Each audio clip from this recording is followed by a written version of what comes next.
Olá! Na hora da leitura de hoje, começarei a ler vários livros de uma coleção muito especial.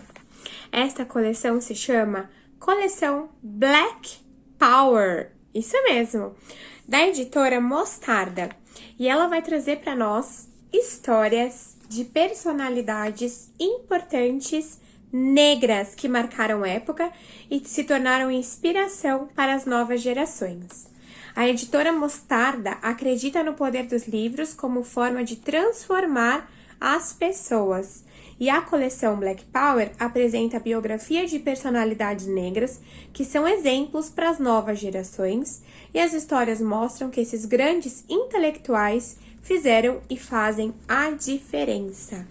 E hoje eu vou começar com uma história de uma pessoa muito especial. Na verdade, eu acredito que muitos de vocês já ouviram falar dele, mas eu espero que vocês curtam toda a mensagem que este livro tem para nós. Martin Luther King, da editora Mostarda. Martin Luther King. Eu tenho um sonho de que meus 4 filhos, viverão um dia em uma nação onde não serão julgados pela cor de sua pele, mas pelo teor do seu caráter. Martin Luther King. Este livro foi escrito pela Gabriela Baufeld e essa é a primeira edição publicada aqui em Campinas, São Paulo, em 2019. Martin Luther King. A Guerra Civil Americana, também conhecida como Guerra de Secessão, ocorreu entre os anos de 1861 e 1865. O país estava dividido entre os estados do norte, que representavam a União, e os estados do sul, conhecidos como os confederados. Os estados do sul defendiam a escravidão e a economia agrícola, enquanto os estados do norte, industrializados, eram a favor da abolição da escravidão, e essa diferença de interesse causou o conflito. Os estados do norte venceram a guerra e foi decretado o fim da escravidão. Entretanto, o governo não fez nenhum esforço para a integração dos negros na sociedade. Pelo contrário, os estados do sul criaram leis de segregação racial, que existiram até 1965, período em que a luta pelos direitos civis faria de um homem o símbolo máximo contra o racismo.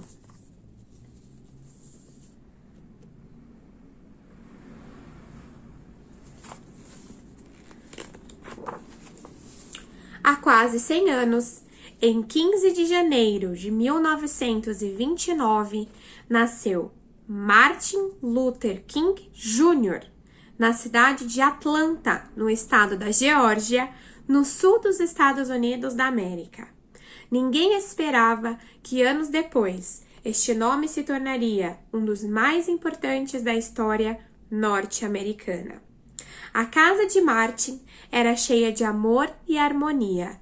Sua mãe era uma mulher doce que cuidava de todos e seu pai era o pastor da comunidade, um homem íntegro e cheio de determinação. Ambos sempre se engajaram em causas sociais e lutaram por um mundo mais justo. Martin passou a infância numa época em que os Estados Unidos enfrentavam uma grande crise e em muitas pessoas viviam na pobreza, em especial e principalmente os negros.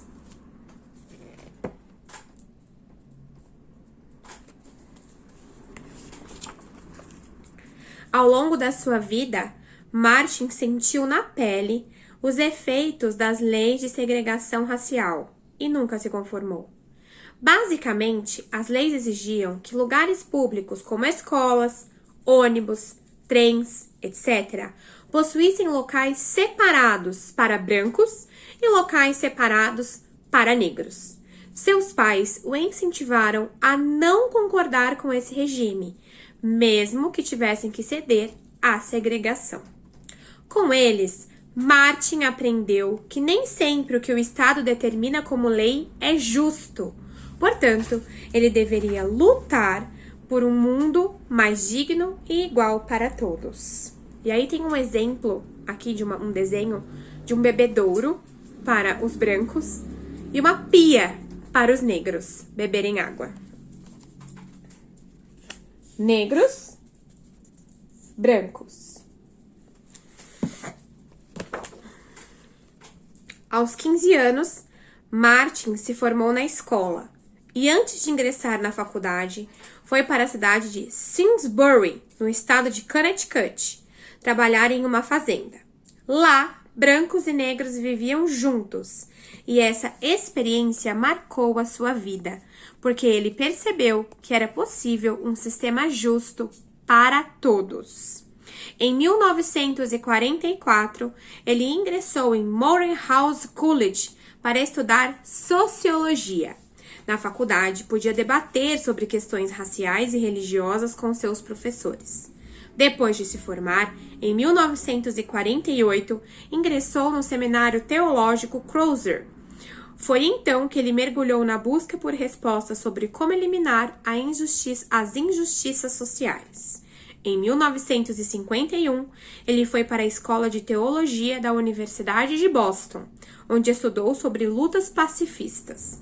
Em 1954, Martin foi ordenado pastor em Montgomery, no estado do Alabama, e no ano seguinte recebeu o diploma de doutorado em teologia pela Universidade de Boston.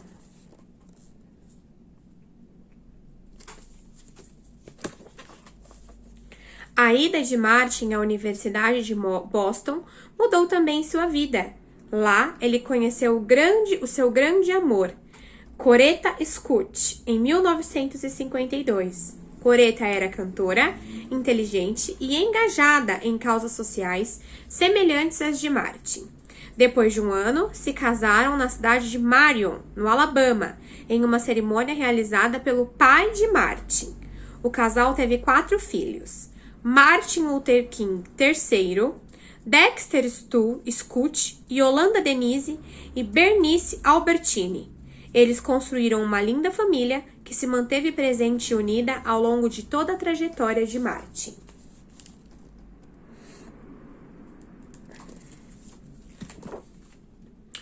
Martin assumiu a liderança da Igreja Batista de Dexter, na cidade de Montgomery, no Alabama. Assim, ele e Coretta decidiram viver no Sul, enfrentando a segregação e o racismo. Neste período, ele se envolveu ainda mais com as associações que defendiam os negros e lutavam por direitos iguais. Cada vez mais pessoas apareciam para ouvir os seus discursos. Em uma dessas associações, Martin conheceu Rosa Parks, mulher inteligente e que lutava pelos direitos de forma pacífica. E em certa ocasião, Rosa se negou a ceder o seu lugar no assento do ônibus para um branco, e essa atitude de protesto provocou a prisão dela. Martin e outros líderes da comunidade sabiam que estava na hora de começar uma resistência mais eficaz a esta política de segregação, que significa o mesmo que separar, dividir, deixar de lado.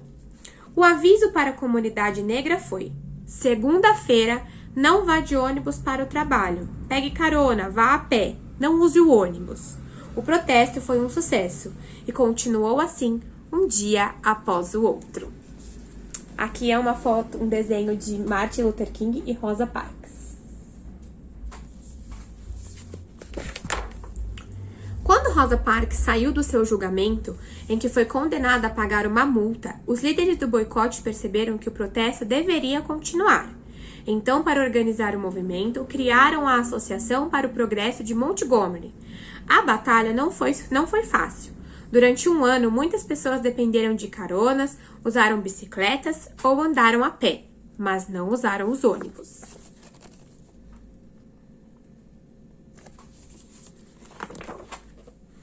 Durante o boicote, ele foi ameaçado e jogaram bombas em frente à sua casa.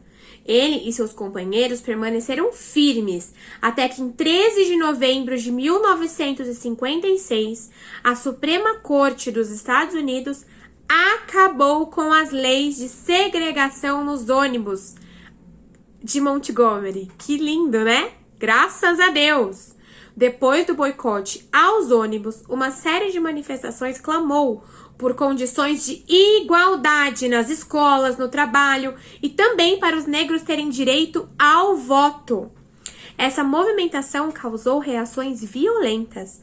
Martin chegou a ser esfaqueado durante uma sessão de autógrafos, mas seguiu acreditando na não violência e na bandeira da paz.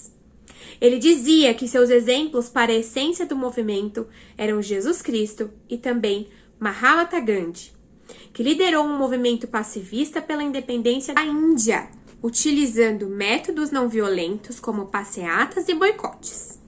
Em 1959, Martin e sua esposa visitaram a Índia e conheceram os principais seguidores de Gandhi.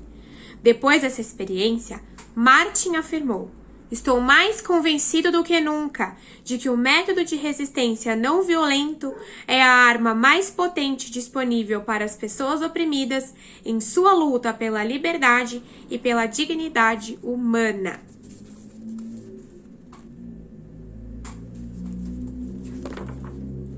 A defesa que Martin fazia de movimentos pacíficos foi importante no momento em que surgiram nos Estados Unidos outros líderes, como Malcolm X, um dos maiores defensores do nacionalismo negro. Ele tinha ideias parecidas com as de Martin, mas seus métodos eram distintos. Com falas muitas vezes agressivas, Malcolm teve grande importância na luta negra, mas Martin não se associava a ele, pois era defensor ferrenho da paz. Entretanto, os dois não eram de forma alguma inimigos. Em muitos pontos, suas histórias se cruzaram, mesmo que não tivessem atuado juntos. Foi o que aconteceu em Selma, quando Malcolm, ao saber da prisão de Martin Luther King, viajou até a cidade com a intenção de amedrontar os policiais locais, que sabiam que, ao contrário de Martin, ele revidaria com força. A história de Malcolm X também se tornou conhecida mundialmente.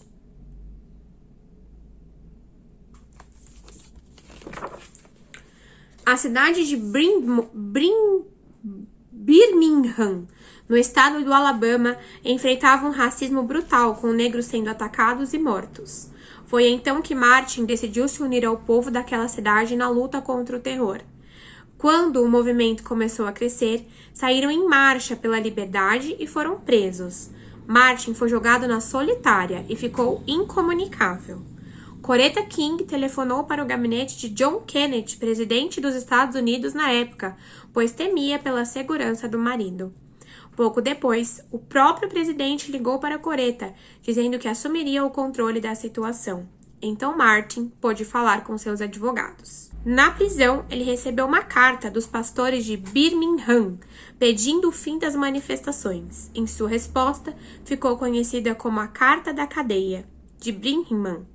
Martin defende sua fé que não seja só de palavras, mas que mude a vida das pessoas, e ele foi solto depois de 8 dias naquela prisão.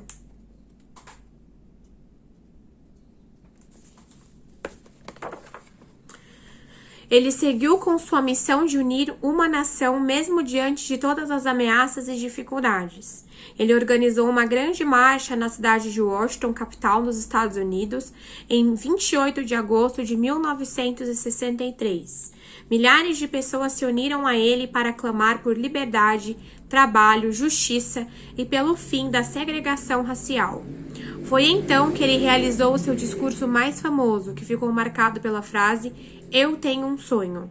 O sonho da liberdade, o sonho de negros e brancos se sentando juntos à mesma mesa, o sonho de um homem que se tornou o sonho de uma nação. O discurso de Martin foi televisionado e o mundo testemunhou aquela luta séria, necessária e urgente.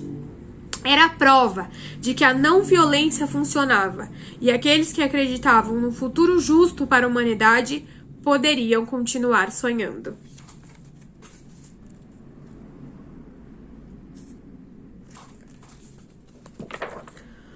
Após o episódio de Washington, Martin se tornou uma figura mundial. Sua causa havia atravessado oceanos e ecoava por toda parte.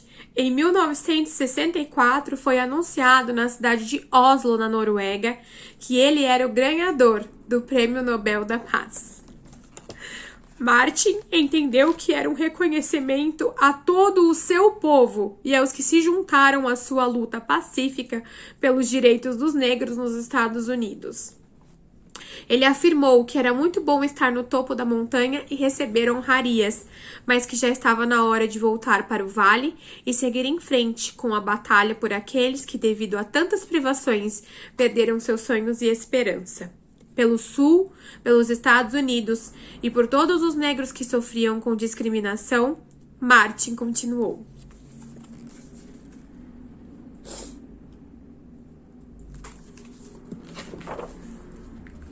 Depois de receber o prêmio Nobel, ele se dedicou a discutir o direito dos negros ao voto. E dessa vez o local escolhido foi Selma, no Alabama, cidade em que a maioria da população era negra. Martin e os líderes locais decidiram realizar uma marcha que sairia de Selma e iria até Montgomery, um protesto pacífico em defesa do direito ao voto. Depois de 2 tentativas frustradas por atos de violência da polícia, a marcha foi autorizada pelo governo. No dia 21 de março de 1965, milhares de pessoas saíram de Selma em direção a Montgomery. Foram 4 dias de caminhada. Seus corpos estavam cansados, mas em suas mentes havia a certeza de que estavam no caminho certo quando foi declarado o direito de voto e todo cidadão norte-americano, fosse ele negro ou branco ou de qualquer cor, poderia votar.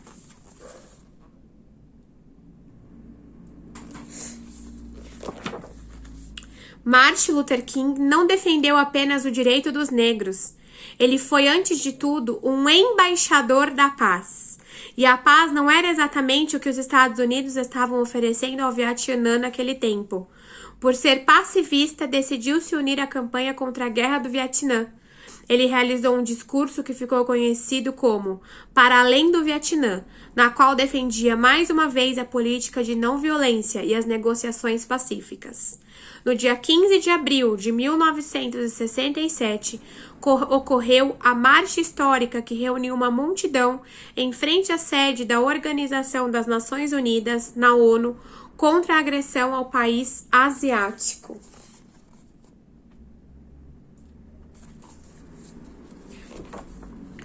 Martin sempre declarou que não lutaria por sua causa apenas, ou pela qual não tivesse disposto a morrer. Em 4 de abril de 1968, depois de realizar um discurso inspirador na cidade de Memphis, no estado do Tennessee, ele foi assassinado a tiros na sacada de um hotel. Do pequeno menino da cidade de Atlanta a um dos maiores homens que o mundo já conheceu, Martin Luther King Jr. permanece vivo a cada avanço da justiça e da igualdade como um negro ter sido eleito presidente dos Estados Unidos da América. Por todo o mundo existem institutos, parques e organizações que levam o seu nome e mantêm acesa a chama da luta por liberdade, direitos humanos e paz. Martin tinha um sonho e o mundo sonhou com ele. E hoje muitos se levantam com coragem para dizer: eu tenho um sonho.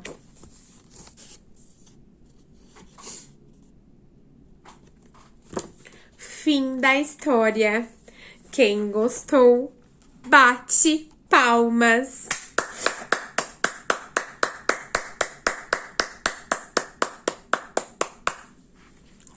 Martin Luther King.